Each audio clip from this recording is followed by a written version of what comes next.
আমরা দুটি ভাই শিবের গাজন গাই, ঠাকুমা গেছে গয়াকাশি টুগটুগি বাজাই। এই ছড়াটি শোনেনি এমন মানুষ খুঁজে পাওয়া মুশকিল। শিবের গাজন গ্রামের সংস্কৃতির সঙ্গে ওতপ্রোতভাবে জড়িয়ে আছে। চৈত্র মাসের সংক্রান্তি মানেই ঢাকের বাজনা, ধুনোর গন্ধ আর ভক্ত সন্ন্যাসীদের ভিড়। একের পর এক বোলাং গানের পালা, মারার মাথা খেলা, বান পোড়া আর ঢোল উঠিয়ে ঢাকের তালে নাচতে নাচতে মহাদেবের স্নানযাত্রা, এগুলি সবই গাজনের অঙ্গ। তাহলে গাজন আসলে কি, কেন পালন করা হয়?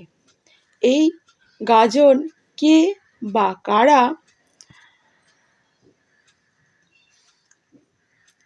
এই উৎসব শুরু করেছিল?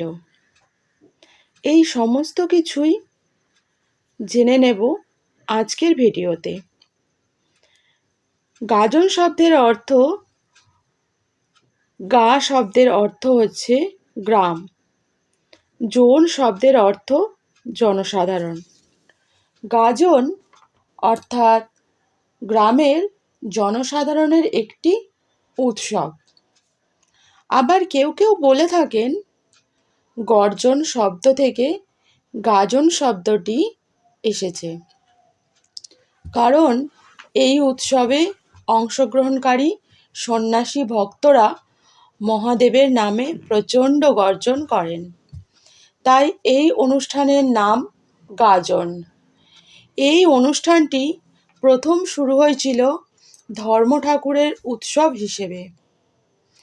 চৈত্র মাসের সংক্রান্তি তিথিতে ধর্ম ঠাকুরের যথাবিধি পুজো করা হতো এবং মৃত আত্মীয় পরিজনদের আহ্বান করে ধর্ম ঠাকুরের সামনে তাদের স্বর্গপ্রাপ্তি বা মুক্তি কামনা করা হতো।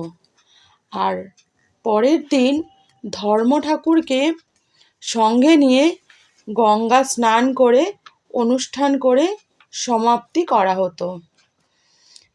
কিন্তু পরবর্তীকালে শিবের গ্রহণযোগ্যতা মানুষের মধ্যে বৃদ্ধি পেতে থাকলে শৈব ধর্মাবলম্বীদের দ্বারা এই উৎসব ক্রমশ শিবের গাজন রূপে পরিচয় পেতে থাকে।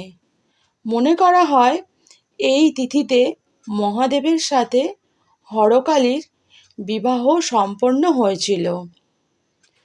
তাই শিবের চেলা চামুণ্ডারা সন্ন্যাসী ভক্তরূপে শিবের সাথে ধুনোর গন্ধে এবং ঢাকের বাদ্যে নৃত্য করতে করতে বরযাত্রী হয়ে যাত্রা করেন।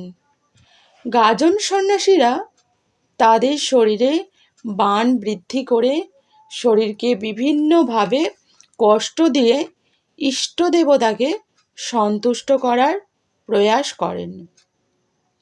এই গাজন উৎসবে যে শিব সারা বছর শৈব ব্রাহ্মণদের পূজা পান, সেই শিব গাজনের কদিন সর্বসাধারণের হাতে পূজা গ্রহণ করেন। এই সময় শিব প্রকৃত অর্থে গণদেবতা রূপে আবির্ভূত হন। আবার প্রাচীন ইতিহাস সূত্র থেকে জানা যায় সূর্যের সাথে পৃথিবীর বিবাহ দেবার অনুষ্ঠানে এই গাজন অনুষ্ঠানের প্রধান লক্ষ্য।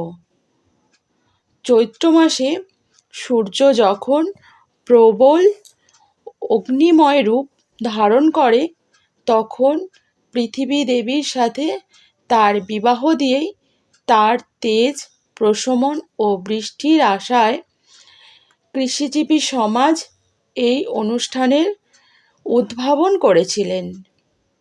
এই গাজন উৎসবের স্থান ভেদে গম্ভীরা উৎসব, গমিরা উৎসব ইত্যাদি নামে পরিচিতি লাভ করেছে। গাজন মূলত শিব, নীল, মনসা ও ধর্ম ঠাকুরের সূর্যদেবের কেন্দ্র করে ব্রহ্ম সমাজে একটি বিশেষ লৌকিক অনুষ্ঠান। এই অনুষ্ঠানের তিনটি মূল অংশ: সন্ন্যাস, নীলব্রত ও চড়ক। ঘাট সন্ন্যাসের মধ্য দিয়ে অনুষ্ঠানের সূচনা এবং চড়ক অনুষ্ঠানের মধ্য দিয়ে শেষ।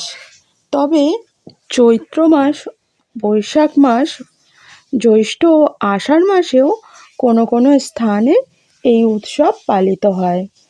শিবের গাজন বছরের অন্য সময় অনুষ্ঠিত হলে তাকে হুজুগে গাজনও বলা হয়। আজকের ভিডিওটি এই পর্যন্তই। ভিডিওটি কেমন লাগলো অবশ্যই কমেন্ট করে জানাতে ভুলো না। আবার ফিরে আসবো খুব তাড়াতাড়ি নতুন একটি ভিডিও নিয়ে। নমস্কার।